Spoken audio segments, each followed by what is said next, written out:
There was always someone to fill my cup.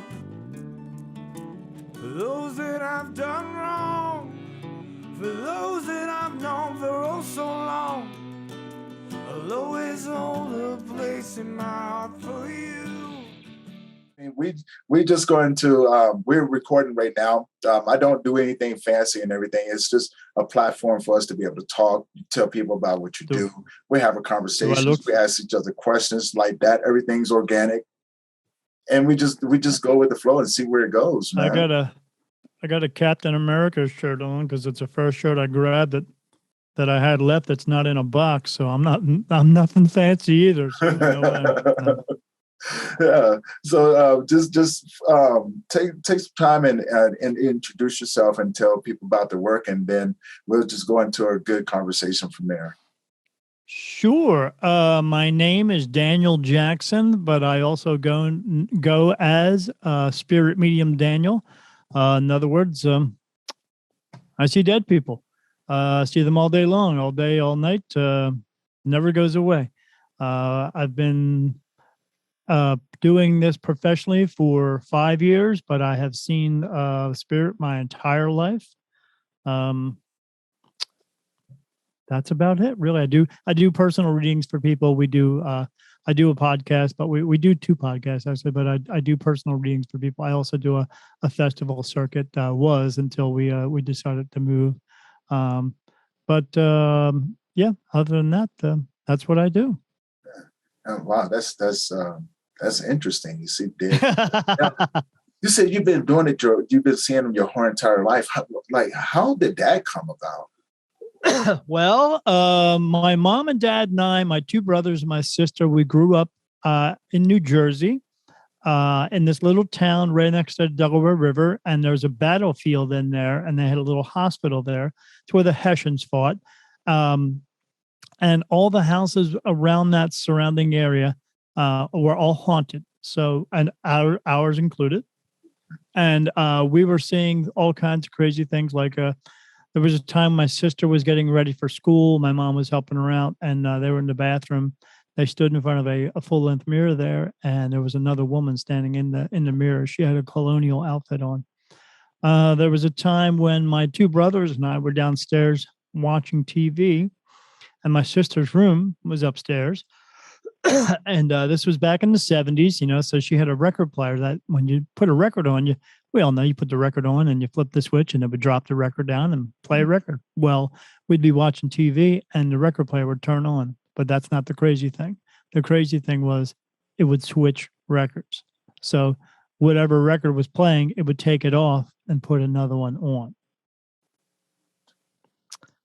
Yeah. So I had a friend over one time who wanted to see, what was going on, because everybody wants to see that stuff, because, they want to see it until they actually experience it, and then they don't want anything to do with it. No.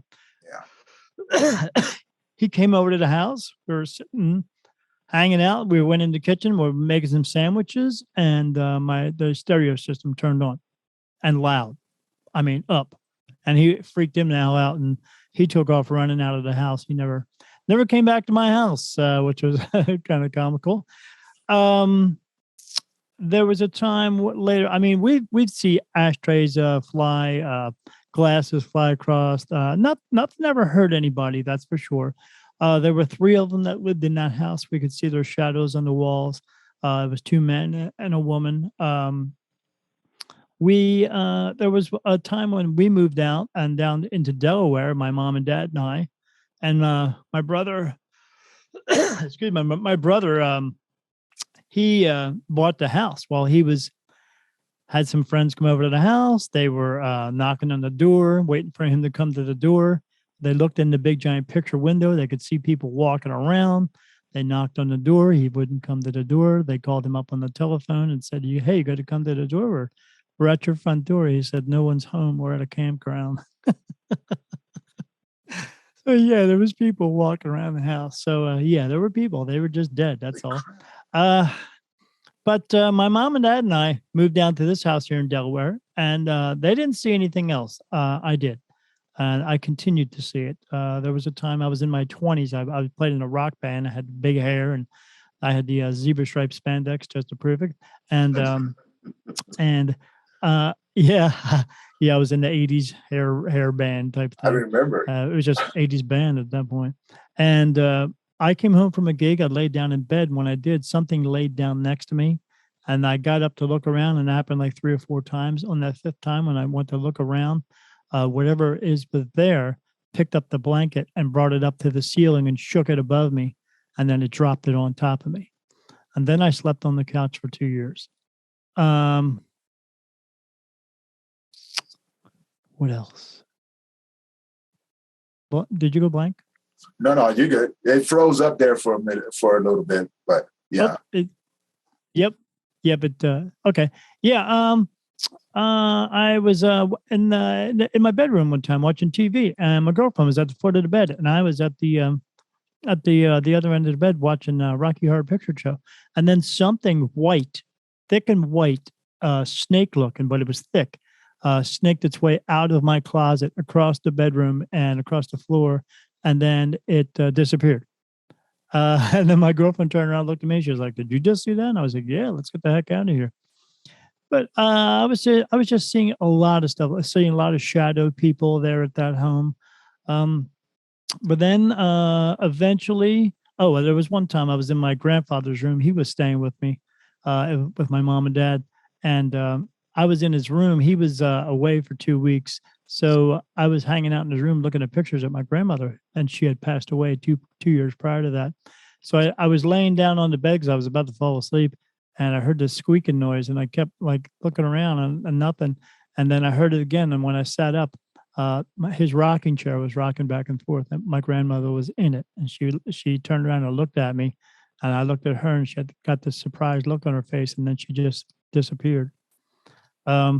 But yeah, I was seeing things all the time.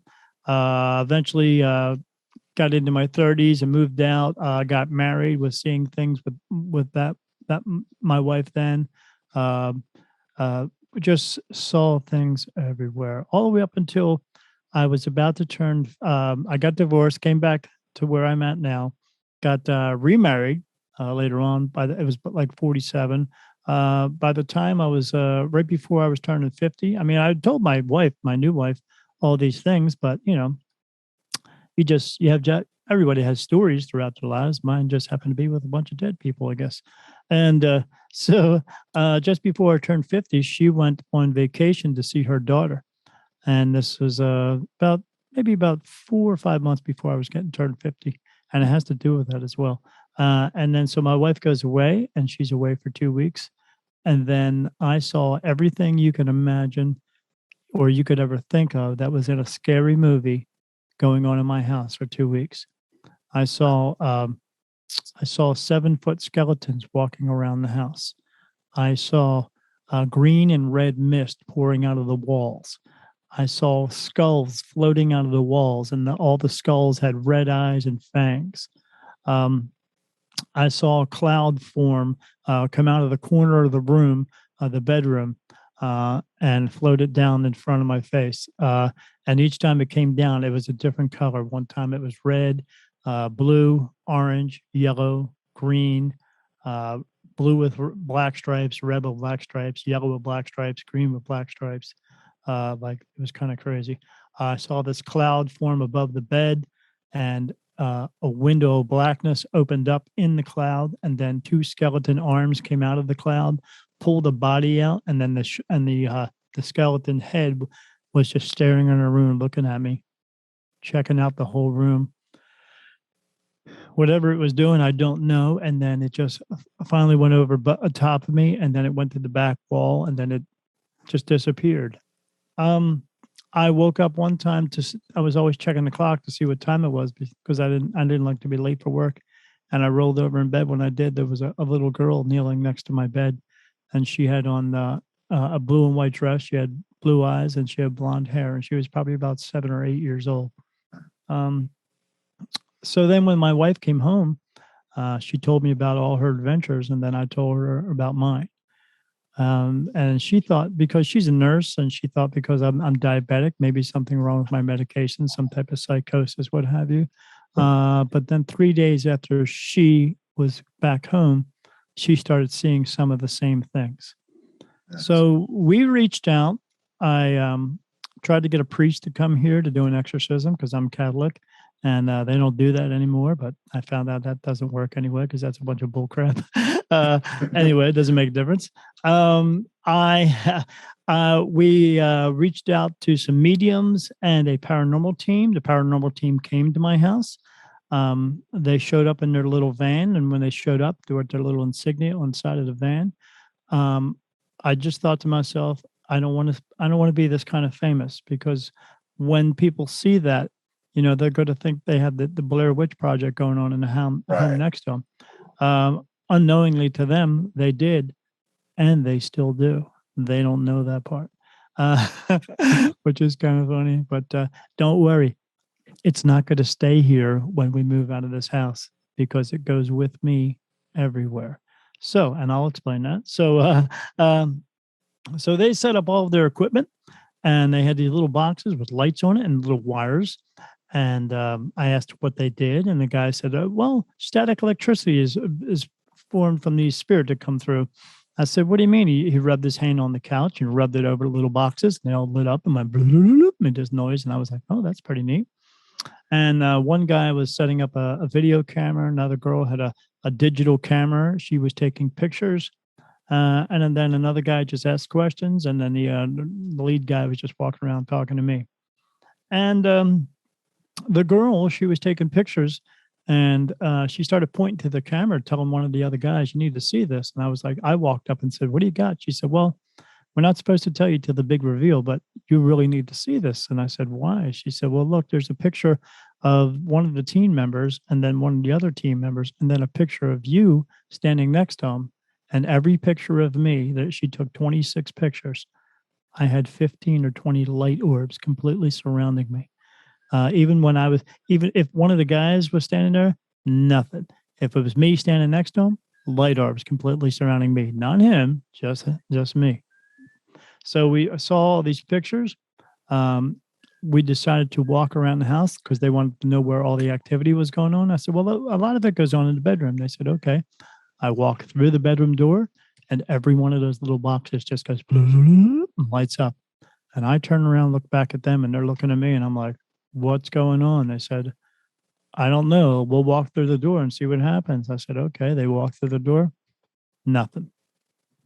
They wanted to go into the walk-in closet. Video guy says, "I feel drawn to that." I said, "Well, you're going to feel drawn, all right, but I don't know how that's going to work out for you." So he walks in. He's not in there 30 seconds. He starts getting sick to his stomach. He says, "I got to get out of here. I'm getting sick." He comes back out, goes away. Wow. He says, "Well, maybe it was just me." I said, "I don't think it was just you." He said, "Well, let me give it another try." He goes in. 30 seconds later, he's getting sick again. He's coming right back out again. We get done in the bedroom. I go to walk out of the bedroom. I walk out. They all light up again. They're looking at me. They try to come through again. Nothing. They want to go down in the basement. We walk down there, and we're walking around, and next to the wall over here, there's a mirror leaning up against the wall, and I'm standing there, and one of the guys comes over and talks to me, and then I walk away. He says, "Come back here a second." And I said, "Why? What's up?" He said, "Just stand in front of the mirror." I said, "All right." He says, "Now turn your head a little bit just to look back." I said, "All right." And I do that, and when I do, you can see the mirrors vibrating. I walk away from the mirror, and it stops. He says, "Walk back again." I said, "All right, I'll do it again." And it's vibrating again. And I was like, what's up with that? He said, "I don't know. I've never seen anything like that before." I said, "All right." So we're talking. We go back in this other room, the storeroom, which is completely pitch black dark in there. We have lights on there. So we're all standing there. We turn the lights off because they want to do an experiment. And so they said, "Is there anybody here in this room?" And then you hear, and everybody's like, anybody do that? What just happened?" And everybody where we're standing at, there's no walls to do that because we're all in the middle of the room. So he says again, "Anybody here? We just want to make sure." And again, you hear, and you can hear it's coming from upstairs. Mm. And we're like, what the heck? And then all of a sudden, a light turned on the floor, like a flash bulb, like turned on, turned off. And they're all like, who just turned the light on? I was like, Mr. Jackson, is the lights on the floor? I said, you're standing on a rug floor. There's no lights on the floor. And he's like, and my wife's over by the light switch. She turns it on, and they're all looking around on the floor because they don't have their equipment on. They're like, where did that come from? I was like, I don't know. Where did it come from? I don't know. You're asking the wrong guy. I mean, I don't know. So we leave. We go upstairs. They want me to try an experiment, or they want me to go lay down in my room and pretend I'm sleeping. And then they bring in this box. It's called a spirit box, Ovulus or something. And I said, okay. And he said, well, we're going to turn it on and hopefully we'll get it to say some words. I was like, okay, cool. So I go in there, lay down for about 10 minutes. They walk in, 2 of them, take the box, turn it on, stick it on the chest of drawers. And as immediately after they turned it on, it starts spitting out words. It says Helen, Michael, Paul, Wendy, and it says it in this computer voice. One time it says the word road, like a street. It says road. When it did that, a car went past my house. And I was like, oh my gosh, that was kind of cool. Oh. And then it says energy, light, unique, special. And I was like, what the heck's going on, man? And then they start asking it questions. And they said, one of the questions I remember was, are you here to harm Daniel?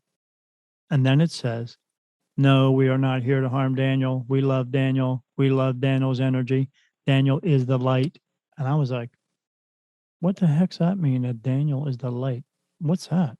What do you mean? What do you mean, my light? They went on for 10 minutes and talked to this thing. And every time they asked it a question, it answered. And it went on for 10 minutes and then it stopped. They went out of the room. I got up, went out of the room, saw my wife standing there, saw them all huddled up. Asked my wife what's going on. She said, I don't know. They're talking about something. They turn around and I said, what'd you think of that? He's like, well, Mr. Jackson, there's an issue there. I said, what do you mean there's an issue? What's the issue? He said, well, I said, it said a lot of words and stuff. He said, yeah, it did say a lot of words automatically. That was the truth. But there's one issue that we have that we've never encountered before with that machine. And I said, what's that? He said, it never says sentences. And I said, okay, but it said a bunch of sentences. I mean, it was talking back and forth. He said, oh yeah, absolutely. That's the problem.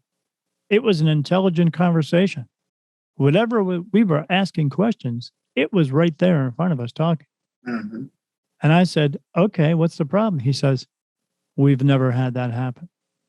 We've been doing this for 4 years. We've never had that happen. And I was like, okay, what's that mean? He said, well, we're going to have to come back a couple of weeks, do a big reveal with you. We got all this evidence. We'll come back and we'll let you know what happened. I said, okay. He said, meanwhile, he said, I'll give you these prayers that you can look up on Google and it'll say these prayers out loud. If you see any more of that stuff you said you saw, just play these prayers and here's a bottle of water. I said, what's that? He said, oh, it's holy water. I was like, okay, because that was going to do any good because it doesn't, because it's not real. You can't do anything about that. So, and I'll explain that all. So they leave. 2 weeks later, 3 weeks later, 4 weeks later, 5 weeks later, nothing. 6 weeks, nothing. I finally get a hold of him on the phone. And I said, hey, so when you got to come back for the big reveal? And he says, we're not. And I said, what do you mean? And he said, I can't get the team together. We got out onto your front lawn and they quit. I said, what do you mean they quit? He said, they quit. I said, you can't get them to come back? He said, no, they're scared to go back in your house. He said, usually when we get that kind of information, it takes like 10 or 15 houses, not one. I was like, all right, well, then are you going to come and explain everything to me? He said, no, I don't feel comfortable either. I said, but it didn't sound like it was anything horrible. He said, no, but whatever was there was talking to us. And I said, yeah, I get that part. He said, no, I mean, it was just like we were having a regular conversation. Like it was just answering. As soon as we got done asking questions, it answered. I said, yeah, what? That's cool, right? I mean, that's what you guys were looking for. He said, that was too much. I was like, well, yeah, what am I supposed to do now? You know, I mean, I said, you're not helping me. I said, he said, I'm not sure. I said, well, maybe you guys ought to get out of this business. Cause I mean, you're not helping anybody. You're not helping me.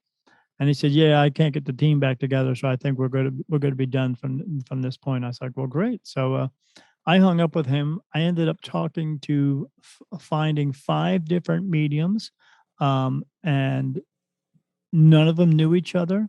And every one of them told me the same story about me. One of them in particular, she had this showing where you buy tickets and you go to the show, and that's what my wife and I did.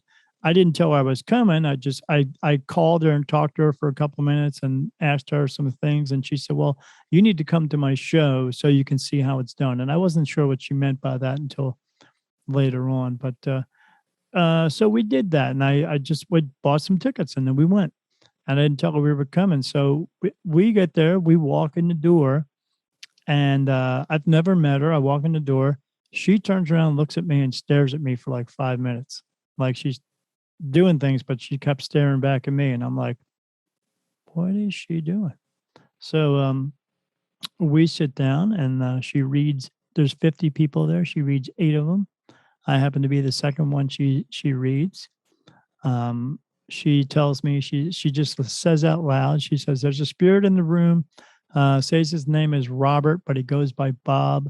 He wears white T-shirts and or flannel shirts when he off time. He shows me a suit when he's working. And he's also showing me a school bus, someone who looks like a doctor, and looks like bars on a window, like a prison, like prison bars on a window. And I raised my hand. I said, yeah, I think that's me. And she said, who is that? I said, that's my dad. He died at that time. I said, he died 10 years ago. So I said, his name was Robert, but he went by Bob. He always wore white T-shirts or flannel shirts around the house. But when he worked at a place, he was vice president of a company, so he wore a suit all the time. She said, what about the other part? I said, well, I just went back to school for medical records, and I work in a prison. And she's like, yeah. I said, yeah. She said, who is Sarah? And I said, well, I have a niece named Sarah. She said, no, Sarah, who had to make the big decision. She said, your father tells me he died in an accident. He fell down. And I said, yeah, he died from blunt force trauma. He fell down and moved his brainstem. She said, well, who's Sarah? I said, my niece. She said, no, the one who made the big decision. I said, oh, that's my mom. My mom had to pull the plug. Wow. So when she was telling me all this stuff, I knew this was real. I mean, she didn't know my mom's. Not many people know my mom's middle name, which is so I knew he knew that I would pick up on that. So after the show, we go down and we talked to her, and I said, hi, my name is Daniel Jackson. She's like, oh, I talked to you a couple of weeks ago. I said, yes, you did. She said, man. I said, what? She said, when you walked into the room, you stand out more than anybody else in this room. She said, more than anyone I've ever seen ever. She said, and I've been doing this for a long time. I said, what do you mean I stand out? She said, when spirit comes, when they see you, I can see them how they see you. And when they see you, you look like a big ball of white light. And I said, what's that? She said, well, that's your soul. I said, everyone has one. Just when a spirit sees your body and sees your soul, they see your body frame, okay? And then they see your soul within you. And that's how they tell the difference between people who have this ability and people who don't. She said, but you're different. I said, why am I different? She said, because like when I see you and they see you, they don't even see your body frame. All they see is a white light. And I was like, okay, what does that mean? And she said, well, spirit, she says, you have an ability to see spirit and feel them and hear them. I said, yeah. And I saw smell stuff too. She said, "Yep." She said, "You have just about everything, but uh, the reason you're seeing so many is because they are coming to you. They're not just walking around; they're coming up to you." I said, "Oh yeah, I see a lot of them." She said, "How many do you see?" I said, "I don't know. It's like standing in a room with 1,000 people, except nobody leaves and more people just keep coming in." She said, "Yeah." She said, "They're coming up to you." And I said, "Why?" She said, "Because they think that you're the light into heaven. Your light is so bright, they think you're the light into heaven." And I was like, wow, what do I do with that? And she said, Yeah. A few other you, questions would have came about too. So, yeah. Oh, absolutely. yeah, but the main one, Lots of, what am I supposed to do with it, right? yeah, I said, she said, well, you have to make a big decision now. It's you either have to accept who you are. She said, you need to have a sit down and talk with God or a higher power, whichever you prefer to talk to him. I said, well, it's God. She said, you need to have a sit down and talk to him and decide. She says, I believe that they're showing you all this stuff lately because um, so much they want to test you to see what you're going to do with it. And I said, well, that's one hell of a test from what I've been seeing. I said, I've been seeing everything scary you can think of.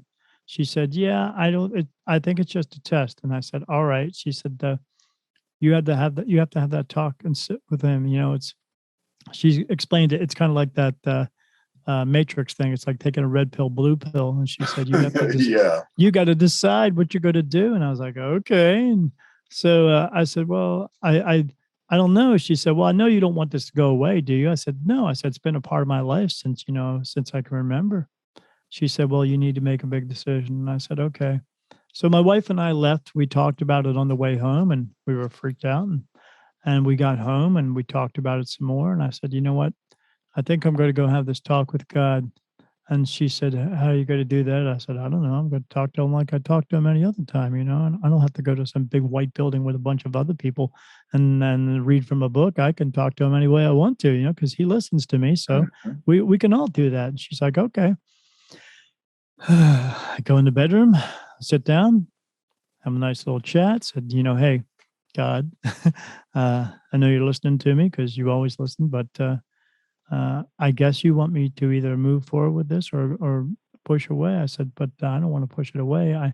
If I can help the spirit around me that keep coming to me, or people, if I can just help people, I don't care. Whatever I have to do, I'll do what you need me to do. I said, I'll work for you. I'll do whatever you want me to do. And I've never been a religious man. I've always been kind of a spiritual guy, but I've never been religious. So I just, and I told them that, and I said, and then I said, I'm saying yes to whatever you want me to do. I am saying yes. Now, had I thought about that later on, got to be careful what you ask. Right. Absolutely. Because that day that was fine. The very next day, everything changed, and I stopped. It took a couple of weeks, and about 6-8 weeks, and all the scary stuff went away. All the scary stuff went away. I was still seeing some of those little skulls, but then all the red eyes and fangs went away. Just skulls. It was kind of strange, but eventually that stopped. And I started asking, hey, you know what? Instead of just seeing skulls, I need to see people. I need to see who I'm dealing with. And when I did that, again, when you ask for something, so so I see faces all the time. It doesn't go away. If I close my eye, like I see faces. If I stare at the wall right now, I start seeing this. There's this one lady that hangs out my wall all the time. She's just staring at me. Like if I look at your background, that looks like a gray. Is that gray behind you? Yeah, so it's a gray drop cloth. Yeah, to you it's gray. To me, it's gray and blue. Everything I see has blue in it, like a mist blue in it. Everything. If I look at you, there's a mist blue within you, and that's what I see that everywhere. And then what I'm seeing is energy. And as soon it was right after I said yes, that's when that just like turned on. As of 3.5 years ago, I don't see the stars anymore. If I go outside at nighttime, The only thing I see is a blue-black sky, and I see the moon, and that's it.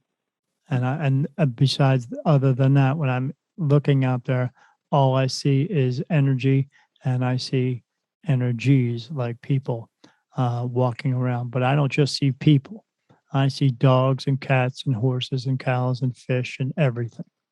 I see other things that come from other places as well, and they don't come from this world. That's for sure, because they don't look like us. They don't look like they. If you would see them, you would say, "Oh, that's what they look like. That's what monsters look like." They're not monsters. It's just that's what they look like wherever they come from, because we're all different.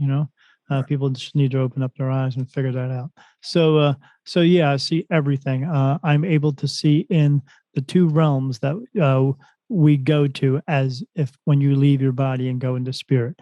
And there's only two places to go. You either walk into that light, and I'm able to see in there. I just see what's on the other side of the light.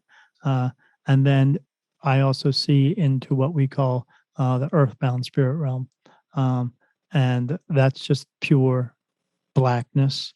No one's on fire. No one's being burned. There's no guy walking around with hooves and tail and horns, and no one's torturing anybody. They're just walking around. There's no buildings there. There's no trees. There's just like a surface there, but not like a thick, like pure surface. And I just see gazillions and gazillions of people walking around, interacting with each other.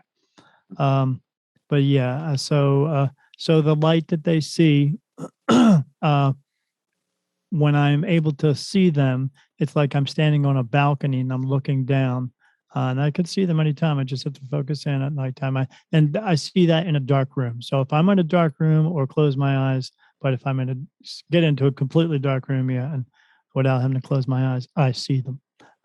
It's like I'm standing on a balcony looking down, and they're all just walking around, and I see every once in a while one of them does this and look up.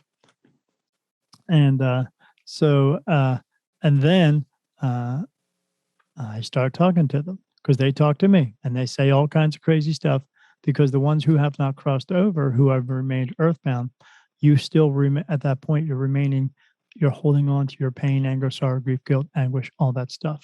If you cross over into the light, you let go of that stuff. That's the only way that you can go over there, and that's your choice. You either choice to go in, or you don't, and you just remain here. So those ones are just walking around, and then I talk to them, and I say, "Hello, my name's Daniel." And when I do that, if you ever want to see 1,000 or 100,000 people stare at you all at once, that's the way to do it. So I say something, and when I do, they all do this, and I go, "Yep, there's a voice coming from this light. Who wants to cross over? Who wants to go home?" And when I do that, they start lining up. And then I actually cross them over into the light. That's my main gift. Now, when I say that, when that lady said that they see me as the light into heaven, they're correct. So that's the other gift I found out. One of them I have a bunch of them. So I'm able to talk with my spirit guides. Everyone has them. My spirit guides are a little bit different. Some people have some of these as well. They are what we would consider, or we call, archangels. They do not look like men with wings. They are not men with wings. They don't have shields. They don't have swords. They're not fighting a war in heaven. None of that stuff. Okay, because as we know, or as we were taught to believe, but is the truth. If everyone went to hell, why would they be fighting someone in heaven? Because there's no bad people in heaven. That's There you go. why. No one to fight. Yeah. And what I see them. It took about a year for me to learn how to communicate with them, and now I do. It's to the point where my thoughts are no longer mine. They're only about 25% mine. The other 75% is them coming in and telling me things, or they touch my face for yes and no answers. I get a tear run down my left eye, and that's a no answer. And I learned this all from trial and error. It took about an hour. It feels like a tear running down my face for no, but I get touched on my face in different spots, and on my forehead and on the top of my head. for yes answers. No matter who is answering me that yes answer, it's yes, because they are the right hand of God. So that's where I'm getting my information from. So basically, if I'm getting an answer for you, it's coming from God. It's just they are his messengers. Okay. And whoever is touching me at this point right now, I get that one no answer. And the other touches that I get, I have a total of 16 archangels that are actually touching me. There are more than that they say in the Bible. The Bible is, yeah. And how many, but there are many, many, many, many more. How many do I have with me? All of them. The reason being is because, like I said, spirit is correct. So, as my archangels have told me, uh, the light that shines in heaven has to be here in a physical body for two reasons. One, to shine all the time so spirit can see it all the time and know where to go. And two, to physically cross them over into the light. Now, I don't have to do that all times. Sometimes they just jump in. And what I mean by that is, like, one time I was sitting with my sister talking in a low lit room. We were talking about some stuff, and all of a sudden a big flash of light went off next to me. And she physically saw it, as I do every day. And she was like, and I was like, "What's wrong?" She's like, "Didn't you see that big flash of light?" I was like, "Oh yeah." She said, "Looked like lightning going off in this room." I was like, "Oh yeah, yeah, yeah." She said, "What was it?" I said, "That's just somebody jumping in." Now, she has a little bit of stability too, but nothing like mine. So I said, "Somebody jumping in." She's like, "Jumping in? Oh, you mean crossing over?" I said, "Yeah, crossing over." She said, "But it was like lightning going off." I said, "Yeah, what the hell you think happens? You go over into the light. That's what happens. You're crossing over into the light." And she said, "You're the light." I said, "You're correct." And she said, "That makes sense. That's why you see all that." I said, "Yeah, sometimes I see big flashes of light. Sometimes I see smoke, and smoke just goes, comes running to me, and it just constantly comes. And I see, every time I see a wave come in, that's somebody crossing over." So yes, everyone who's here on earth right now, if you go outside and see everyone that you can see on the face of this earth, including yourself, they have all been to heaven, and they all had to come back. We call it reincarnation, but whatever you want to call it. You're just coming back because of two reasons: because we're here to learn lessons, and but the big reason is we're here to fulfill a purpose. Your soul is here to fulfill a purpose, and it's a physical purpose. And the only way that it can do that is by being in the body to do these physical lessons, fulfill this physical purpose. They want us to fulfill it as much as we can, for one reason, so that we can go home and we don't have to come back. But everybody comes back, and everybody's been back a bunch of times. My soul is different. It's been here since the beginning and has not gone back home yet. But this is the last time. So my soul's been here over 23,000 times. But this is the last time. It was actually in my grandfather before it was in me. My mom and dad were about to have my mom was about to have me. My dad's dad wanted to know when I was going to be born. And so my dad called him up one day and said, "Hey, he's getting ready to be born. You got to come to the hospital." And my grandfather got ready to come to the hospital, and he had a heart attack and he died. And then his soul left the body and it came into mine. And then I was born, because that's the way it happens, because that's when your soul comes in, when you're born. Because if the soul sees that there's a problem with the body, so much so that the body's not going to make it, the soul will leave. That's all. So, but if it's not, it will even come into a body, what we call a handicapped body. But souls come in for those reasons too, because they're also learning lessons and still fulfilling a purpose within that body. We just don't think they are, but they are, because people are learning from that person, and all the experiences they're going through. People around them are actually learning those experiences as well. But yeah, we keep coming back over and over and over again, and so yeah, I keep coming back, and I have to be here for them to see the light to go in. So yeah, I've known that part of it for about 4 years. Yeah. Okay.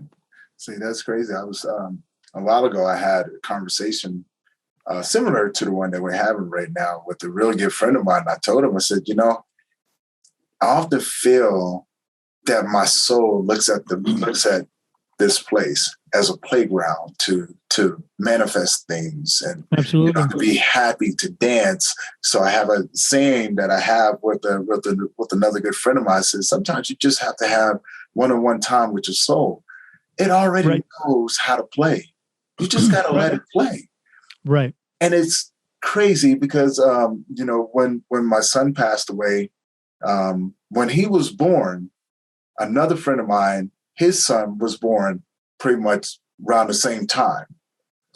His son passed away, my son lived.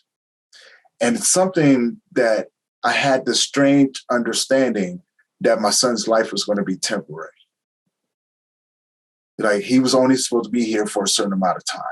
As we all are. Correct. But he was young, and so over time I forgot, and then I was reminded from the conversation I did have with God. He goes, remember what I told you, don't forget, and it was just a reminder of where it all started and the chain reaction. One leaves, another one comes, right? Yes, because as we all know, as we should know, we are all here for either 5 seconds, 5 minutes, 5 hours, 5 days, 5 months, 5 years, 50 years. We're here for as long as we are supposed to be here, no more, no less, because there are 2 rules in this world.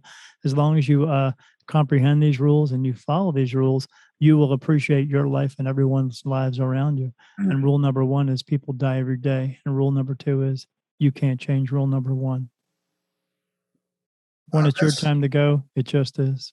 Yeah, there's that, and I totally agree with that. Totally agree, and I just go, when my time comes, I'm not worried about it. I'm working on the dash. I'm working on the journey in between the dates. Oh, absolutely. Because don't let your life turn into a dash that's on a headstone, because all that headstone is, it's a rock. Okay. And when you put it in that big place they call the cemetery, that's a rock garden. That's what that is. Because do you hang out in a cemetery all day long? Neither do dead people. They don't want to hang out there. They're not there. When they leave their body, they're not there. They're not. So all that is a rock garden. As I tell people, don't let that dash be the marker. You be the marker. Now, my goal is to fulfill my purpose. And now that I know what I'm supposed to do in this world, I know how I'm supposed to contribute my gift into the world. Do you know what that purpose is, though? I can tell you. Do you know what that purpose is?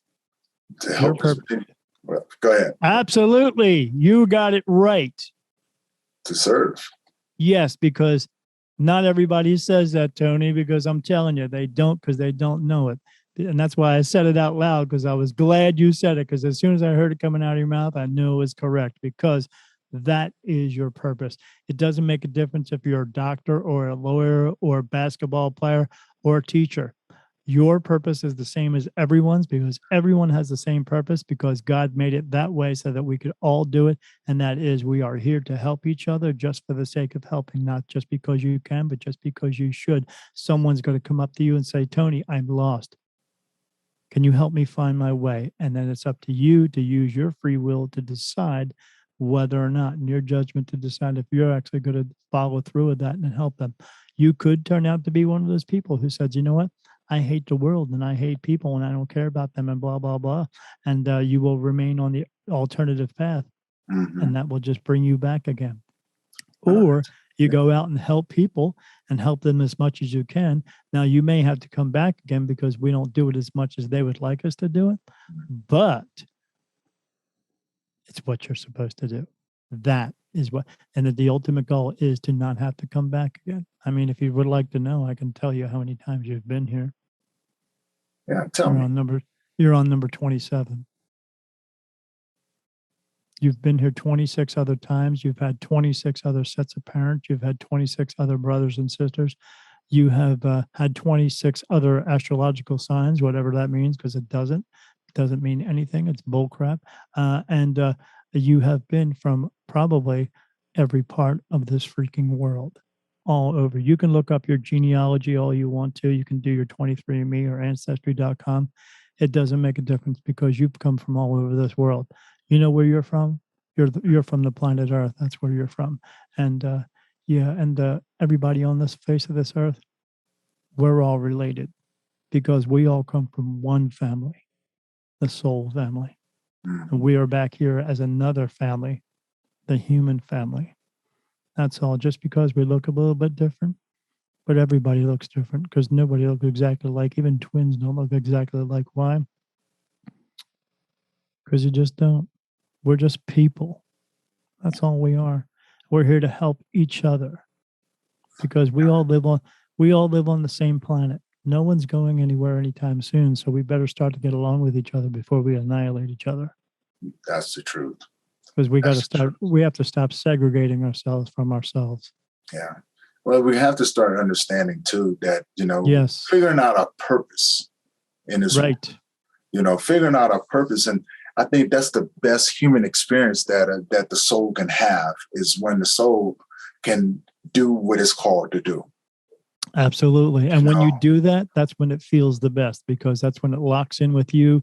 You get goosebumps. Goosebumps aren't a nervous thing. Goosebumps, that is your soul connecting with you, letting you know this is a good thing. Just like when we hear some good music or something, we see something in front of us happen in front of us and gets us all choked up and we get those goosebumps. Mm-hmm. That's a connecting with you, letting you know everything's good. See, and I felt that when I was talking with you, when you first got on, the goosebumps came up and I was going, okay, this is going to be a great conversation. And as you started talking, I just started going back. I was like, man, I still see things out the corner of my eyes. Like when I'm in a bright lit place or something, I see something move, or, I'll feel someone touch me on my back or something like that. Like, and I deep down inside, I want to say it's either my mom, my grandmothers, my son, or my dad, or my brother. It's one of them, or someone, or a good friend that I've lost. I lost several good friends, and I'm often reminded when I'm in situations. I may hear my friend Rich come back, Tony, how you doing, man? Long time no see. Just to let you know I'm okay. Or my friend Rodney would come back and go, even on your worst days, man, you're still better than everyone else. And I'm just like, and these. And you hear their voices plain as day, correct? Yeah. Oh, yeah. That's why I'm still here. Do you know why? No. I honestly don't. I knew it. I thought it was, honestly, I thought it was my guidance, right? Because that's what's guiding me. When I started my nonprofit and started doing grief work for men and things like that, and started to dive deep into grief and developing that relationship with it, it became this intimate thing. And all I wanted to do was learn. So, but I knew I was supposed to do something, right? And you're supposed to do something, all right. My heart just pulls me to it. And so therefore the voices in my head, I always looked at it. This is what's guiding me, because, it's like, okay, Tony, you need to go that way. Hey, Tony, stop. Go talk to this person over here. Tony, take a minute. I need you to just stay here for about 5 seconds. And I go, why? And something else had happened, and there I am, and I'm engulfed in another conversation. Right? It's like no matter where I go, I'm being told, hey, stop real quick. Oh, you're being told, though. I'm being guided. I'm like, how am I supposed being guided. to do this? Do you know why? Because if you don't know why, I'm about to tell you why. And when I do, it's a good thing that you're sitting down. Well, I've been searching for that answer for a very long time. The why. I'm about to tell it to you. All right. Because you have the same thing I have. You're just untrained. You are what's called a medium. Spirit are talking to you, and you are able to hear them. That's who's just like I'm talking to you. Absolutely. Because that's how I hear it. The same thing. You just didn't know it. How old are you? I'm 47. Yeah. And like your story, I can relate to, because it's been like this since I was younger. I would hear people scream, and let's say, for instance, one of my best friend, Junie, I was sitting on his porch, and we were kids. We were probably about 8 or 9 years old. We were kids, and we were talking, and we were talking about karate and stuff like that. And just as I'm talking to you, as clear as day, I heard his mom call him from the house, telling him to come in because she wanted to say something. She walked to the door, and I was just telling him, "Hey, your mom wants you. Your mom wants you." She comes out. She goes, "Junie, come here for a minute." And so I turned around and looked. I said, "Yeah, I heard you screaming." She goes, I didn't say anything."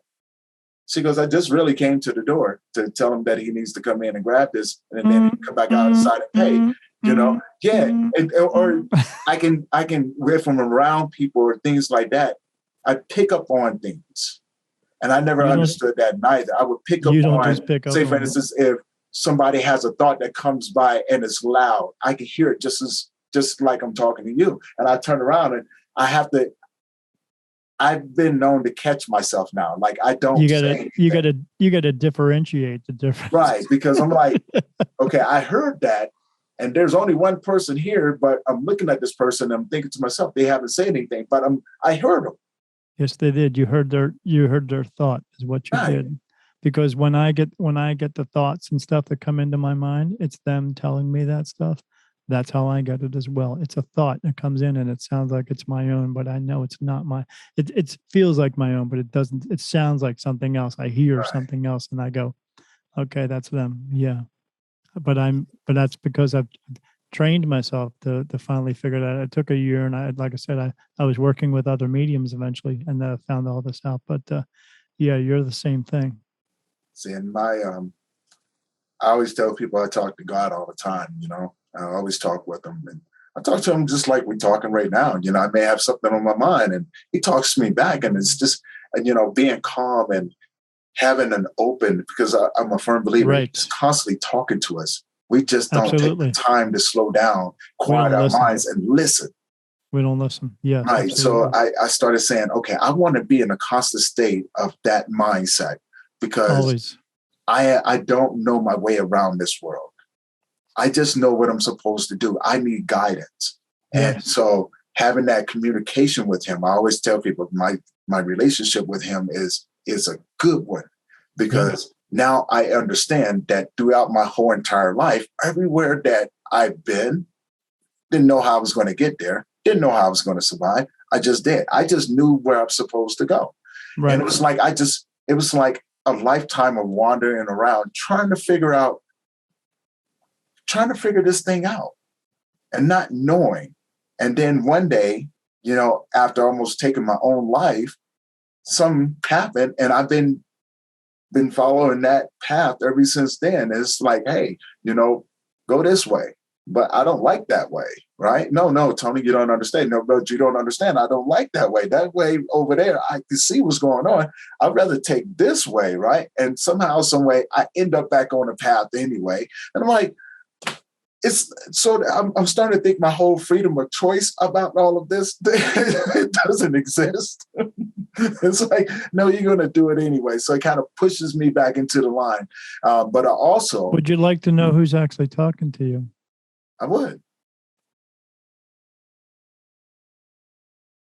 Are you sure you're prepared for this? I am. I am truly prepared for it. Because I just got... So I get touched by different ones. All the archangel names, a bunch of them we know, a bunch of them we don't know, but I know their names. But I get touched by one of them all the time. I see him all the time, see his face, and he talks to me. I've seen him in front of me a couple of times, and he just touched me now to let me know he's the one who's talking to you. Okay. And his name starts with a big letter J.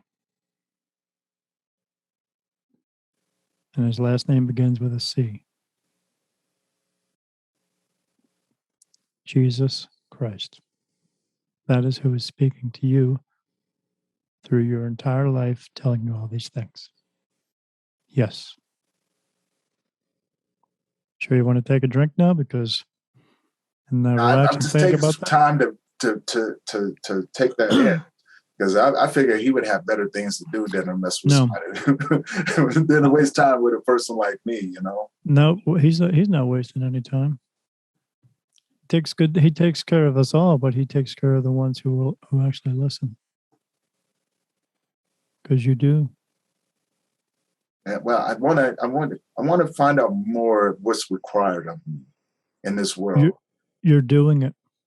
Yeah, I just want to know, What do you want to know? that I heard, and it just resonated with me. I just want to know more of what's required of me, so I can just give a little bit more, so I can get to where I'm supposed to be. You know what I'm saying? You're One step getting at a there. time, and see where my life is going to take me. I want to, I know exactly where it's going to take you, and I also know where exactly you don't have to come back again, because you're not coming back again. Because you've done it enough already. You can continue to do it more if you choose, but you've done it enough already. You are not coming back again. This is your last time. So when that does happen, the way that it's going to happen for you, the way that it happens for everyone is you fall asleep, and when you do, you wake up and you'll look down, you'll see your body. You're going to say and go, I guess I don't need that anymore. You're going to take a step to the left, and to your right, you're going to see a light turn on. That's your personal light. Everyone gets one, and you're either going to walk in or not, but you're going to walk in, because I know, because you've done it before a boatload of times. When you go in, they're going to go over your life with you. No one goes to heaven right away for two reasons. 130,000 people die every day, and you have to wait your turn. And two, they're going to go over your life with it. It's not judgment. No one gets judged. God doesn't judge you. We judge ourselves 1,000 times a day. Why does he need to do it once more? He doesn't. Okay. So you're going to see these people there, and they're going to start talking to you. They're going to go over your life. They may call you Tony, but they're going to call you the other 20. They may call you one of the other 26 names, or they actually may call you your soul's name, which is a sound, more of a vibrational sound. And that's your name. You're going to know it's you. And they're just going to call you over, and they're going to call you up and talk to you and tell you, go over your life and say, well, you made this decision in this one. And you think it affected one or two people, but it affected a whole bunch of people. And you go, oh. And but that's not going to happen too much for you, okay? And then they're just going to tell you about this stuff, and then at the end of it, there was two ways it could go, but it's going to go one way for you, and that's it. And so the other way it could be, they would say, hey, well, you didn't fulfill your purpose enough, and you have to go back, and you would be okay with that. But the only thing is, with that, they would just teach you a bunch of stuff, and then they would send you back. You'd wake up in a baby body. You'd have two people standing over you going, I'm your mom and dad. And you're looking at them like, I don't know who the hell you are, but okay. And then you just grow up again, because your mom and dad, they're not really your mom and dad. No one's mom and dad is actually your mom and dad. These are just relationships we develop here with people here. Right. The people who had you, all they did was produce the body. The soul comes from somewhere else. It just comes from home. That's all, because you're not home. That's home. You're just here learning stuff. Yes. So those people who are your mom and dad, the previous life before that, they may have been your brother and sister, or your best friend, or somebody in the same family circle, more or less. But yeah, they just make the body. That's all. So pretty much simple. So so at this point, when they get done talking to you about all this stuff, then they're going to tell you. They're going to ask you. You have to remember this part. They're going to ask you, because when you get there, you will absolutely, unequivocally be you. Because when the soul leaves the body, it retains the shape of this body. The soul that's inside of you now does not look like you. It looks like you the last time you were here, the last 26 other times, but the last time you were here, it looks like that guy. And and it was a guy. You have come into this world before as a woman a few times, 13 times. But you've had to learn lessons in those bodies. You come back in this one, now you're in this one. So when it leaves this time, it's going to return, and you will be you. And then they're going to ask you, do you want to go back again? And what's your answer going to be? No. Absolutely no. I don't want you to say yes. Please, for the God, for anything, do not say yes. And I don't want you to have to come back here again, for the simple fact that when you would come back again, because you are over the age of 30 years old, whatever it is, whatever age you die now, and that's not going to be for a while, so don't worry about it. You would come back 80 years after that. And I'm telling you, this is not going to be a nice place. No. You're not going to be living here. You would be surviving here. It would be like in the 1700s again, except everything looks like Mad Max. So that's what we're going to. We're not going to Jetsons and Star Wars. We're not getting there. See, and that's crazy. We're It's going to crazy destroy that you this say place. that, because I have a running joke. My sister don't like it, right? But I tell people, I said, when I leave here, there's nothing else. I am the last of my bloodline. When I'm gone, I'm pretty much like the dinosaurs. I'm extinct, Yeah, that's okay. We're all part of that. Their bloodline absolutely means nothing. It means nothing because what you are is a soul. You don't have a soul. You are a soul. What you have is a body. You have a meat suit. It's a vessel. In order for that soul to do something, the person that I'm talking to right now, I'm talking to your soul. I'm talking to who you are. It's what makes every time you come back, it makes up your personality. It makes who you are, and then added the person you are right inside of you now. All the experiences and all that stuff made you who you are. That's who I'm talking to. Because when you get done here and you get to go back home, eventually, when I go back home, you're gonna see me there, and you go, "Hey, Dan." I goes, "Hey, what's up, Sony? Remember that bullshit we talked about? That was crazy, right? Yeah, fuck, let's go do something." Okay. And you get to go now, you get to go and do whatever you want to at that point. If you wanted to choose to help again, because when you let go of all your pain, anger, sorrow, grief, guilt, and anguish, and all that mess we've learned here, because you learn how to do it. When you get there, you can, at that point, you can, if you want to come back and in spirit, you can, and you can be a spirit guide like you have around you, as I have around me. They're just different, but you could come back as a human spirit guide. You would be in spirit and you would be helping, because every decision that you make every single day when you wake up and you go, I'm going to go to this place, that's your spirit guides connecting with your soul, which runs your body, which makes your body get up and do things.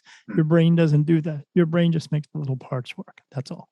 But it's your soul, because when you wake up and you go, I think I'm going to go to the mall today, that's you. That's your soul and you, and that's your spirit guide saying, go to the mall. Why?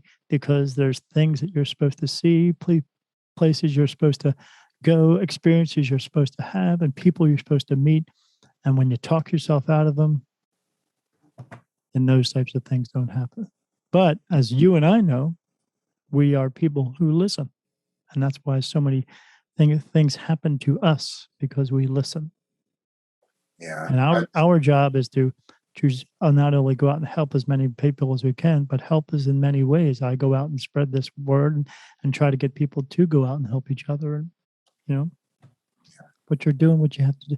You, like I said, you can continue to do what you do right now, but you don't have to. The rest of your life is actually yours. Well, I'm feel But drawn. I know you want to go out and do more. So, well, no, I feel drawn. There's, when I started this nonprofit, the goal, my personal goal was to build this thing, right? And I wanted to build it on a level to where it was significant. It was of value to anyone that needed that service, no matter where you were or are in the world. And that's, it is building something that's a necessity, filling in a gap, becoming valuable, and becoming a servant that I'm supposed to be obedient, to be obedient to the process, to the journey of becoming who I'm supposed to be, learning more about who I am authentically, right now, and speaking with God and understanding how he sees us, right? And I can relate to what you just said, I was telling my best friend, I said, God don't see the body. He sees the soul. Yes. That's why he grieves with us, but that's why he goes, it's okay to grieve, but understand that they're in a better place because now they're free from the meat suit. The soul is free. The soul didn't die, just the body. We're going to grieve over the body, but rejoice to me because now they are where they need to be. Absolutely. They go home, and when it's time, if they have to return again, they just do. But if they don't, not a big deal. They are in a great place. And the best part about being there, it's not such a year or anything like that, but it's a feeling. when you get back there, you would return and you get to stay. You get to return to being what you were when you were 30 years old. Yeah. Now, if you don't cross over and you remain here as an earthbound spirit, whatever age that you pass away at, and because you chose to stay there, you chose to not go into light. And they talk to me, and I know why they haven't gone, but no big deal. Then you would remain that age. So if you died at like 80 years old, you would remain 80 years old there. You're not in any type of serious pain or anything. That's all gone. But it is hard for you to move around because you remained that when you got there. And a lot of them don't go because, again, when you wake up out of your body, knowing you've been here 26 times, total of 27 times, you will get the memories back from your lifetime and all the previous lifetimes before that as perfect memories. And when you wake up and you realize that you've been here 27 times, maybe you don't want to come back again because maybe you're going to know if I cross over into that light, there's a chance I may have to come back again, even though some of them have fulfilled their purpose, but they don't want to take that chance again. And I see them all the time. They don't want to, so they just stay here all the time. I'm just working on fulfilling that purpose, man. And I just wanted to be the best. I want to give everything inside of me back out. When I leave this place, and they ask me this question, I want to be exhausted. You're already fulfilled. Huh? You already fulfilled it. So I always feel like I have more to do. That's because you want to do. That's because you're the type of person, you're the type of person that they love. They like this because you still want to keep on going because you just feel it inside of you. And they put that in you as well. At this point, I've been doing this for 5 years, but at this point, if I really wanted to, I could stop and I would never have to come back again because again, they told me this is just my last time anyway, because I've been here so many freaking times, but they want me to, do as much as I can. So I'm going to. I love doing this. I love talking to people. I love doing readings for people. I love, I do where I stand up and talk to people. And so I love doing that as well, because, because when you're helping people, it feels good inside. It does. So when you're doing that, you can't wait to do it again because it's a type of rush that you can never replace and you never want to replace it, and you want to continuously do it all the time. So I go out there and do it all the time, and I'm going to do it till I take my last breath. See, there's a few things that I would love to accomplish before I leave this place. Don't jump out of the plane, all right? No, not jumping out of the plane, but one of the things, I'm older now. I'm 47. I've never been married, and I was like, it'd be good to spend the rest of my life with someone that can relate to what I'm going through. But also in the same sense, I was like, okay, if it doesn't happen, I'm okay too. I've been alone my whole entire life, so I don't have to. It's not one of those things. I would love to feel that, right? Not really. You've never been alone. Well, I know, in the more spiritual sense, yeah, but in the physical sense, I'm very picky, and that's my problem. Is that I'm very picky because it's what you like. That's all. I know what I like, and what you don't want. Sure, exactly. Thank you. Most people get mad at me when I said, I'm like, no, I know what I like and know what I don't like, but also understand the work that I do it keeps me, it keeps me busy. Yeah, keeps you centered. Yeah, it keeps me centered. And I was going, I would love to do this over here and have someone to enjoy this with. I would love to have someone to walk with me through this life. And it's just like, in the back of my mind, I would keep telling myself, it may not happen, right? but it's got to be someone who's like you. It's got it's not going to be somebody who is all about me, and taking 1,000 selfies on Facebook either. It's not somebody going to be who's all about the ego type of stuff either. You're looking for somebody who's more down to earth and understands what they're really here for and all that stuff. And that's not always easy to do. But I always tell people, I don't fear anything, nothing, and I don't go through life with a sense of fear, because just imagine all the places you might have gone or people you might have met without having any fear in your life. Because if you ask someone out and say, oh, I want to go out with you, and they say no, well, then you know what? go out and find somebody else because there's a gazillion of them out there. Right. You'll find one. If they said no or what have you, or whatever that pertains to, it just means that they're just not supposed to be with you. That's all. So you just move on to the next one and go find. You don't get heartbroken over. You just go, okay, that didn't work out. And that's the way, same way as divorce is supposed to be. I mean, you people come into our lives for a time, for a season, for a reason, and when it's done, and I'm supposed to move on without you, and you're supposed to move on without me, then it's like, okay, let me pat you on the shoulder. Have a great life. See you later. And then that's it. And divide your stuff up and go. Not, oh, I got to ruin their life. And you don't have to ruin their life. Why? Because everything you do in your entire life comes down to two choices. Because there is no right and wrong. There's no epic failures. There's no mistakes.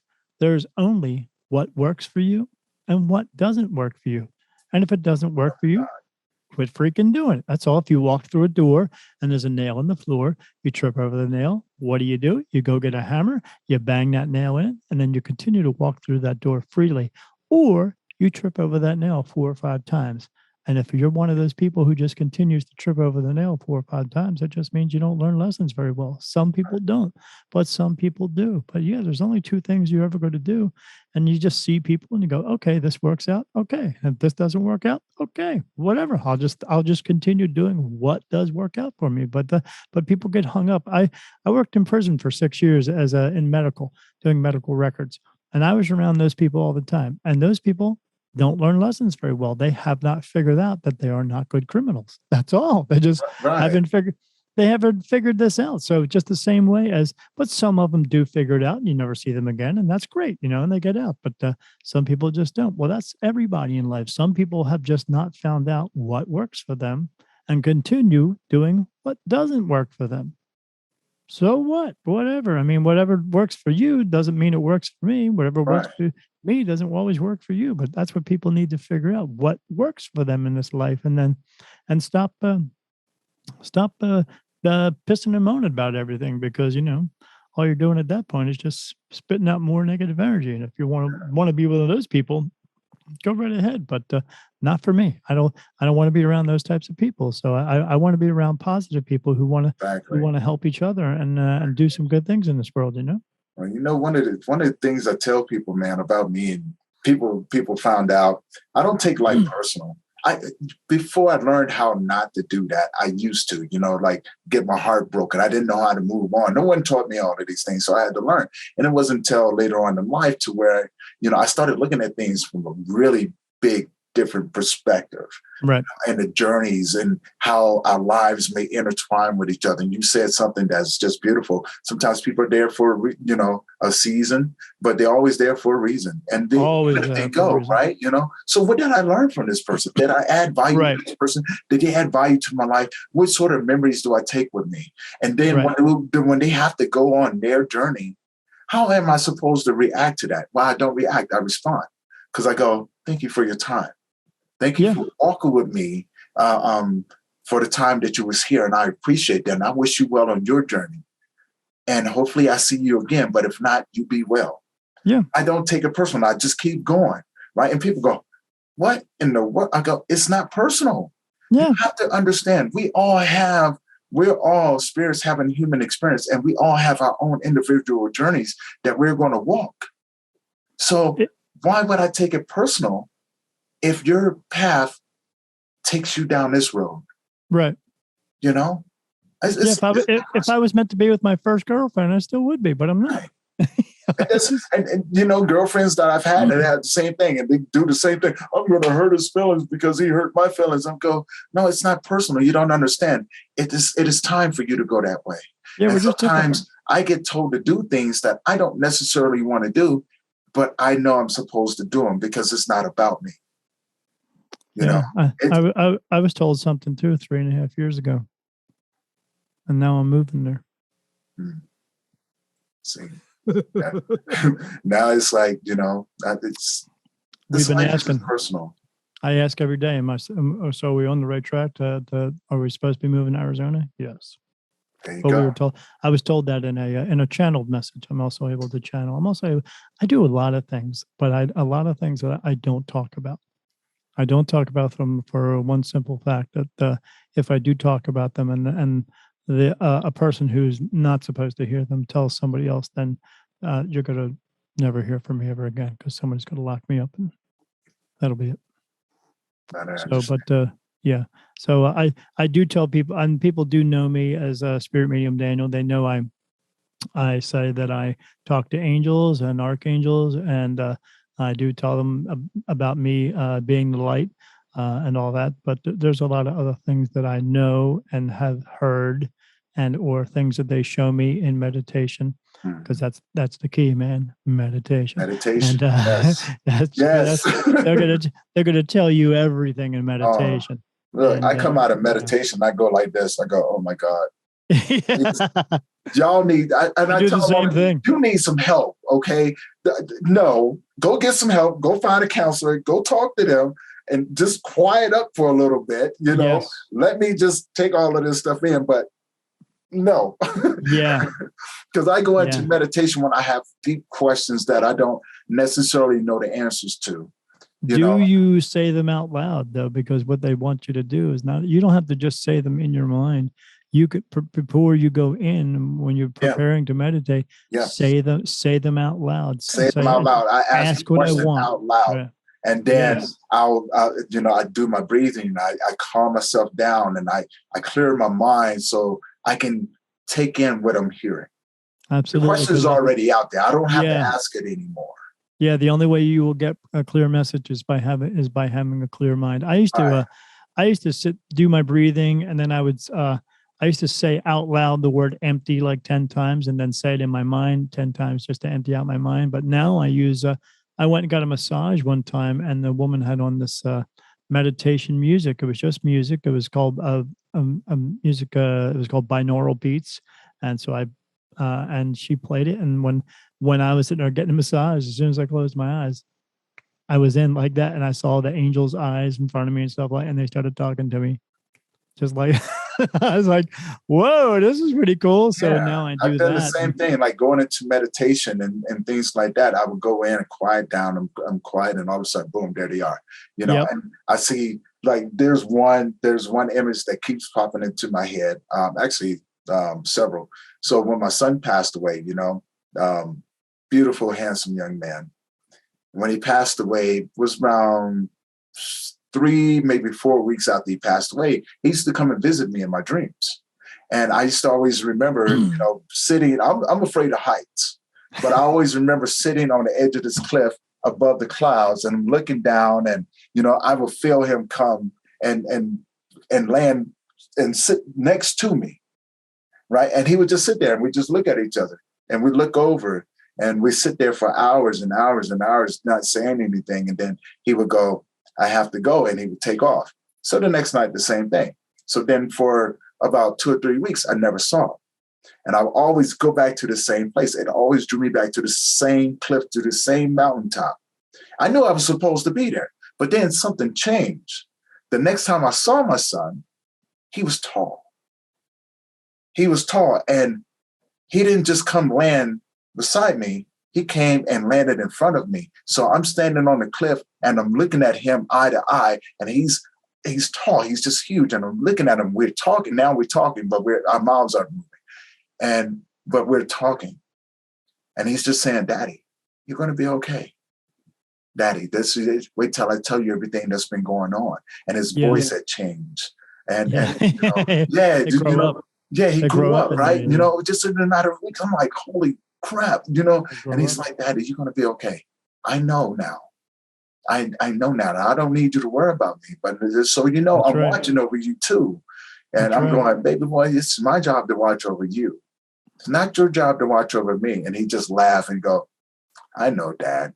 It's something that you've always taught me, but I got you, And I could hear his kid voice again, and he would look up and he'd go, I'll see you next time, but I have to go, okay? But you just stay doing what you're doing. So whenever I'm doing the work down here and things like that, and I start to doubt myself because things aren't going quite right, I can always hear him go, Daddy, take a deep breath. Everything is good. You're on the right path. You are. Look at what it's doing for you. Not look at what it's doing to you. Look at what it's Right. doing for you. And I can hear it, and I get that spine to move a little bit, and I get those goosebumps. I'm going, okay, I'm going to jump inside of this. I'm going to dissect it, take everything out that I need, and then the rest of it I'm going to discard because I no longer need that. And that's what keeps me. And it's always been one of those things where whenever I think back on it, I'm going, wow, what does that mean? What does that mean? If you enjoy seeing him in the dreams, and I'm sure you do, that's fine. Do you want to actually see him again? I can tell you how to do that. Yeah, I would love to see my son again. So, I would, because 8 years old, not enough time to, at least in my mind and the way I see it, 8 years old, that's not enough time for to do all the things, to Sure. say all the things that I wanted to say, and, Sure. tell them how many I love yous, what I'm saying, that I have piled up in me.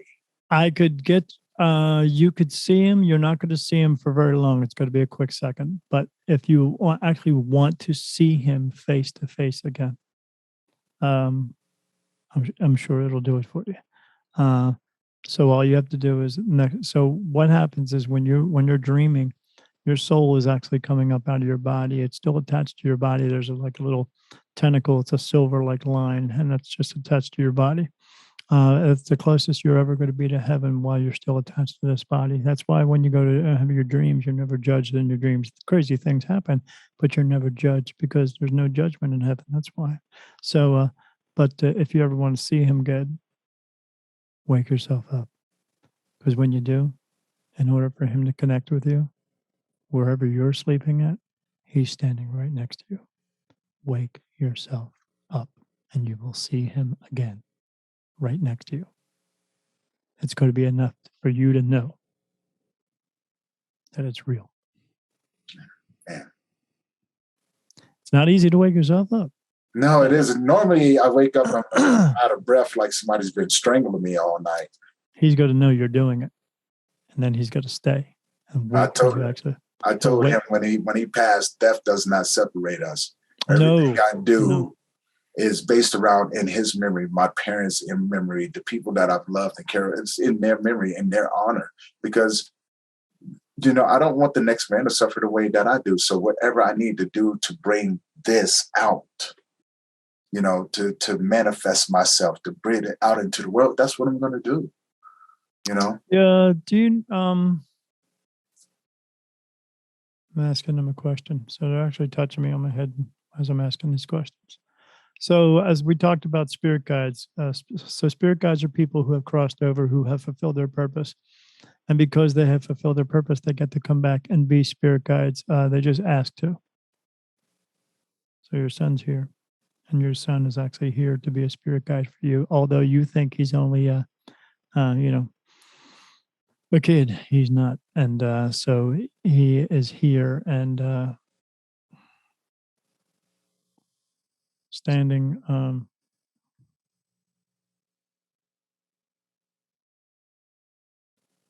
He's on your left side, standing right here.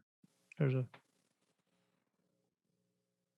child standing there, but you won't see him as a child. He's grown up a little bit, but what I'm seeing is a child. So he's here to be a spirit guide for you, meaning every decision that you make in your life, you could ask us, now that you know this, you could still talk to Jesus because he talks to you all the time. But you could ask your son things as well. You could talk to him and tell him that now that you know, but he already knows that because he knows who I am, because everybody knows who I am. So so you can go into your meditation and tell him that I told you that he's your spirit guide, and when he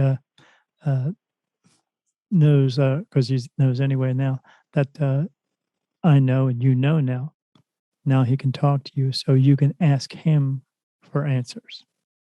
So if you don't want to just get guided messages from Jesus, which is pretty freaking cool anyway, because I get to, I mean, come on, you're talking to freaking Jesus. It's pretty cool, especially when you're being guided by something you don't know what it's doing, right? You don't know who's doing it. You just know this voice Well, you know now, because the like guidance to it. when I'm getting touched for answers, I'll be riding down the street on my motorcycle, and I'll say, "I'm going to," and this is how connected I am. I say, "I think I'm going to take this right hand turn," and I get no. I say, "So you don't want me to take this right turn? No." Touch again. I go, "Oh well, I want to go down to Milton. Should I keep going straight and then make the next right hand turn?" Yes. Okay, and that's what I do. Now, what's going to happen to me if I take that first right hand turn? I don't know. And I don't care. I just know I'm not supposed to take it. They don't want me to take it because something else is going to happen. They don't want it to happen to me. So I don't go. So I have to trust the fact that wherever I'm getting the answers from, they are in my best interest, as well as when I give answers to people when I do readings for, same thing. And it happens. I'm pretty close to being 100%. I wouldn't say I'm 100%, but again, it's me interpreting things that I get. But I get pretty clear messages. Yeah, same thing for you. You could just ask him questions, and he'll answer you. Oh man, Because now he knows, you know. but I think I've always known. It just never really. I thought, I mean, just one of those things. It's just having a connection with it and Clarity. Going, okay, I need to be open to guidance because I don't make the best decisions. I make bad choices. So I need who does that guidance, man. And I just want to say, man, absolutely. Wow. I used to, and I didn't always make great choices either, but now, before anything that I do anything in my day, since I can get answers all day long, because I mean, I'm in all the time. I don't ever have to go, okay, let me get some answers, or no, I don't have to do that. It's like automatically. Yeah. All I do is I just think it in my mind, or I just say it out loud. And sometimes when I'm doing readings for people, they are asking me the question and I'm getting answered as they're asking me the question, or sometimes they're thinking it in their mind and I get answered for it that quick. So it happens all day. I found I do that a lot too. Yeah. Sometimes the questions I can normally tell when a person's going to ask me a question and what that question is. Yes. Absolutely. And I never understood why, and it just happened to me recently. Because you're the same thing as me. That's I never really explored it that way. I just thought maybe it was just me being in tune, intuitive to everything that's going on around me. Oh, yeah, you're intuitive. Like we're talking, I heard it, boom. And then I turned around and I knew exactly what she was going to ask me. I keep a little smirk on my face because it's like I have one or two things that I can do at this moment. I can either answer this or act as if, I didn't hear it, right? And so it's like, I already know what you're going to ask me. How do you know? Because it's, I don't know. Right. I don't know because you're getting it already. Know. Yeah. And then when I say it, they're going, you must have been reading my mind. Like, no, I wasn't. It's your thoughts are too loud. They really are. Like, calm that thing down. So you actually get you get answers from others as well too. And if we are recording this, so it's up to you if you would like that to be known on this show. Yeah, most definitely. Like I said, we talk about everything. All right. So let me see who's touching me to give you answers. So there's an archangel named Raphael who is touching me right now. He's letting me know he answers you.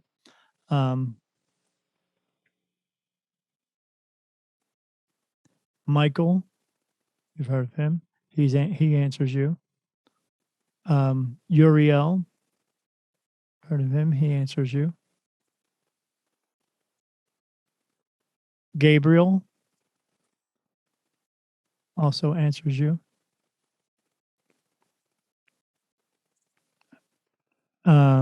Jesus answers you. But no matter who is answering you, it's always no matter who it's coming from, it's whatever the answer is, that's who's answering you.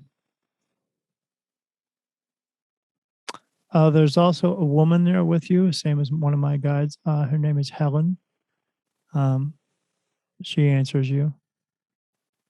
When it comes to more nurturing type things, that's who's answering you.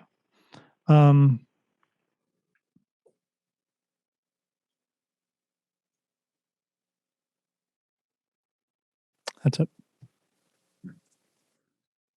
I'm asking, is that it? And I just got Jesus said yes. That's it.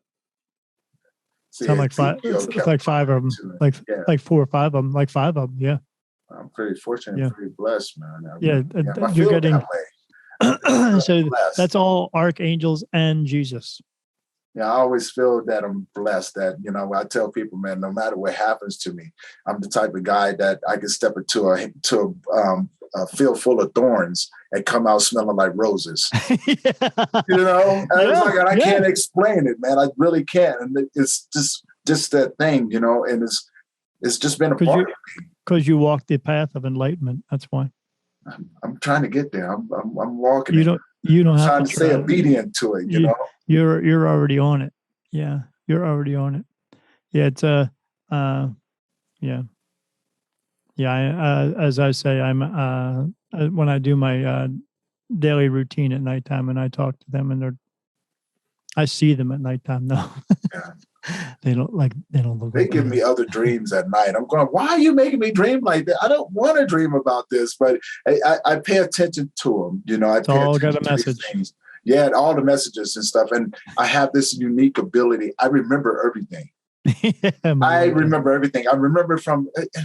I tripped my mom out one time when I was telling her, and I was like, "Mama, do you remember when I was born?" She goes, "Well, yeah, I had you." Yeah. I said, "Well, can I tell you something?" She goes, "Yeah." I said, "I do too." I remember coming out into seeing these bright lights and all this stuff, and I can see the slimy stuff over my eyes. And when they wiped my eyes, I remember looking at the doctor, Dr. Brown. He was a short, black, chubby guy with short hair and everything. And I remember him holding me, and he just had this face on him. And that was just beautiful. And then I remember him handing me to my mom, and I'm watching my mom. She's exhausted. She's in tears. She's smiling, and she's just holding me, and she's shaking. And then I fell asleep. And she fell asleep while she was holding me. And I remember being picked up by a woman in the hospital. Her name was Daphne, which later turned out to be my godmother, right? But she took me home with her so my mom could sleep. And that's how all that. I remember all of that just within a matter of the first week or so of being at the hospital. I remember all of this. I remember the images. I remember the faces. I remember what they smelled like. I remember what it felt like, being carried around. I remember the feeling of moving through the air like someone's moving me, right? Yeah. I remember all of that. And I was going, I'm just going crazy. I must be going crazy. Who does this? Who remembers these things, right? But I remember everything. I remember conversations. People who are brand new into the world, that's why. Yeah, but it still happens now. Like I still remember that stuff. But not everybody has this. So everyone is born with the some of the abilities that I have, to see spirit and hear them and all that. But it doesn't stay with everybody. So, and a lot of reason it doesn't stay is because we are taught the ways of the world, and when they do that, they basically, it's like throwing a bucket of sanitizer over top of you, and because you learn all your pain, anger, sorrow, grief, guilt, all of that stuff, you learn everything, and everything in this world, you learn from other people, and they've just been teaching us not in the correct way. That's all, but. Because it's all power and greed and all that bullshit. So, but yeah, you learned all that stuff. But a lot of people, because of learning all that stuff, that it gets washed clean of everything that is clean of them, and they get sanitized. And it's a shame. We could all go back and get in touch with our souls. I mean, that's the true reason why Jesus was actually here. Jesus was here. And the reason he was able to do things like heal himself or heal other people is because that's the first time his soul had ever been here. And so he was that in touch with his soul because he knew who he was, but he knew we were all the same thing because we were all created from God, from a part of him, which makes our soul a divine soul. Jesus was not the only one who was divine. Right. We are all divine because that's who we are, but the world around us. So those people... See, Jesus came here to do, he had a certain reason he was here. He was here to let us know to teach everyone. He was a teacher. That's what he was here to do, to let everyone know that we could all live together as free men and women, and we could all take care of each other. It didn't make a difference where you come from or the color of your skin. We were all created equal to take care of each other, and we could share everything in the world together, because there's enough of everything in the world for every single person. We just have to share that. But as we know, 1% of the world owns everything. But he was here to show us that. And the problem with it was the people who were in control, religion, and the kings and queens, they are the ones who wrote those books and all that, and they have all the control and power. And they saw him doing what he was doing, and they didn't like it, because they knew, hey, we got to get this guy off the streets here, because this guy's taking our control and our power away. He's taking our money away, telling people they can live freely and they don't have to pay any taxes. And they're, no, we don't like that. So they were the ones who picked him up. They put him on that cross. He wasn't the first one to be on a cross. He wasn't the last one to be on a cross.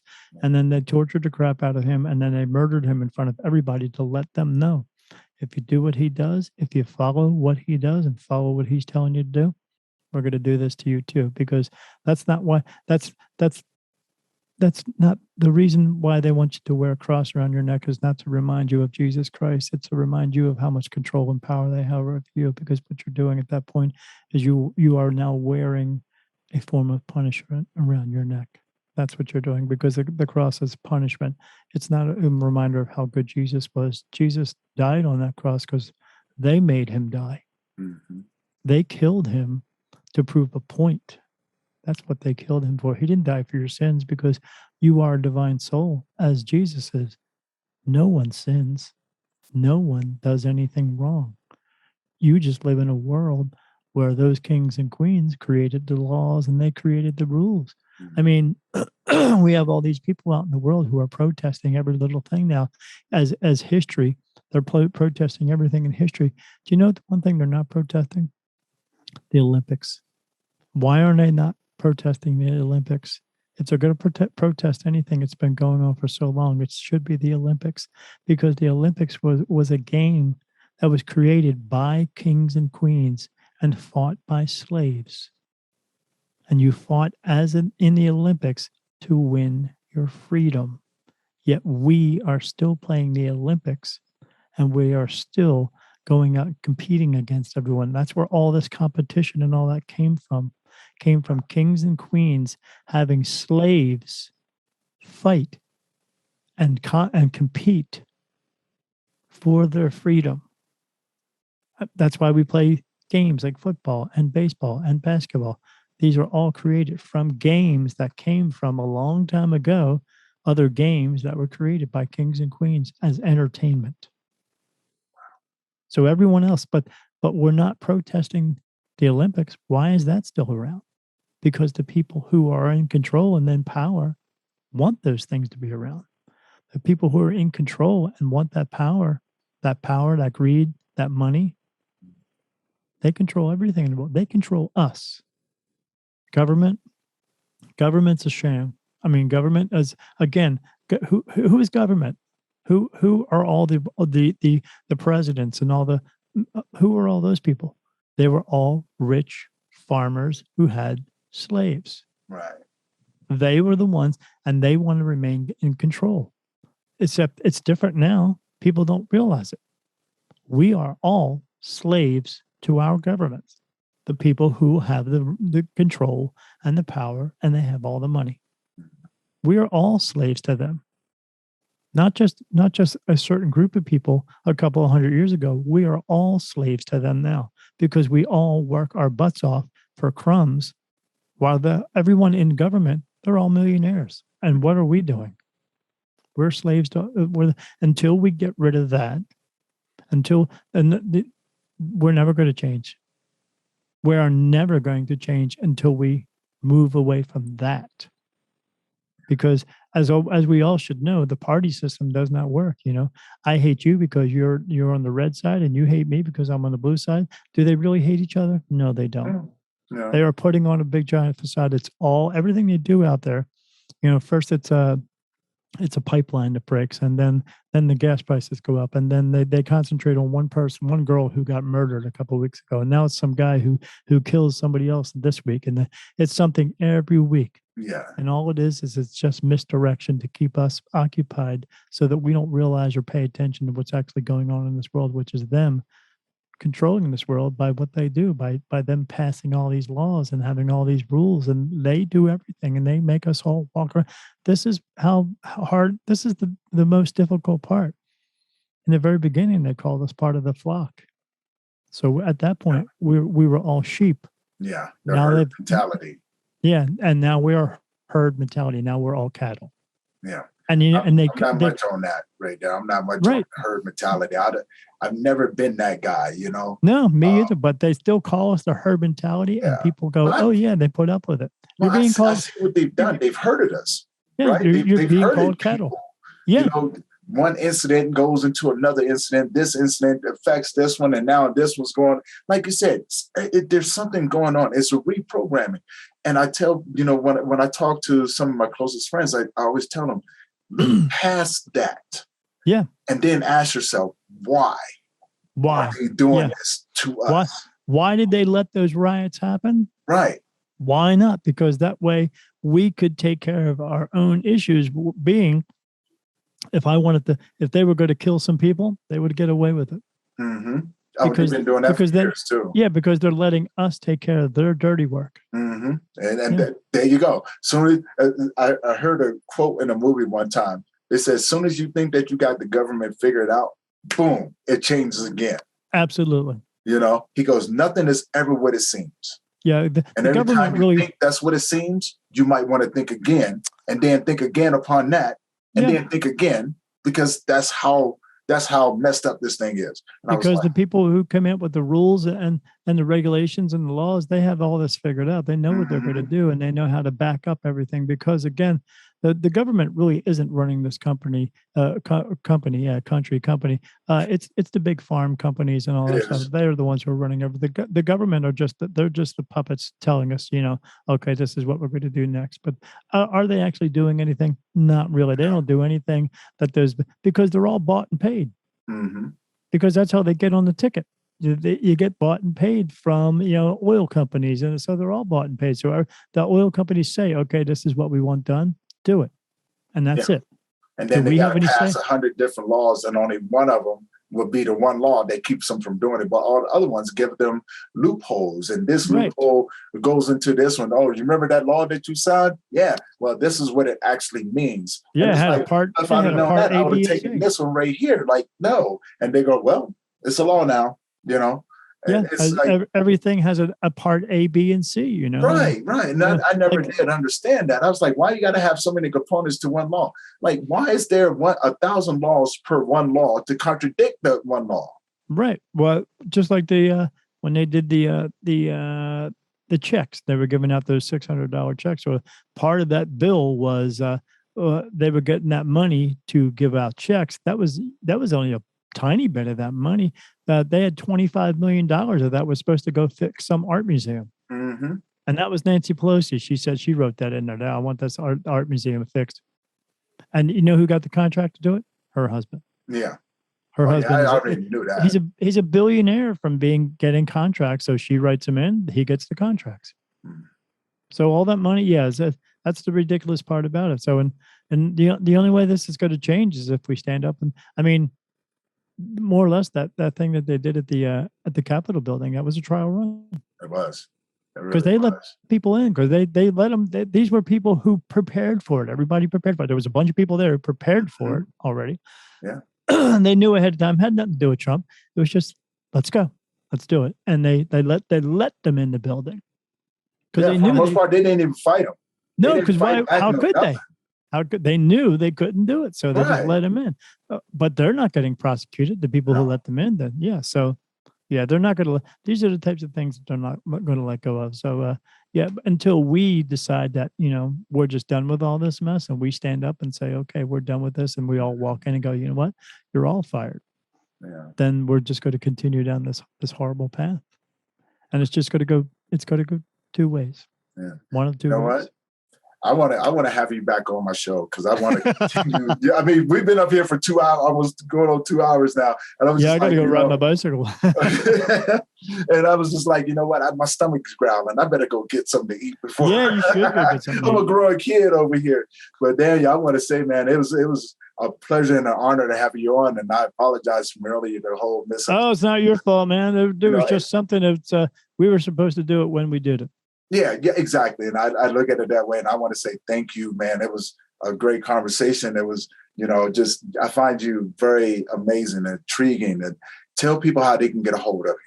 Oh, if they want to get a hold of me, want to do a reading or something like that, they can find me at www.spiritmediumdaniel.com. It's one long word, spiritmediumdaniel.com.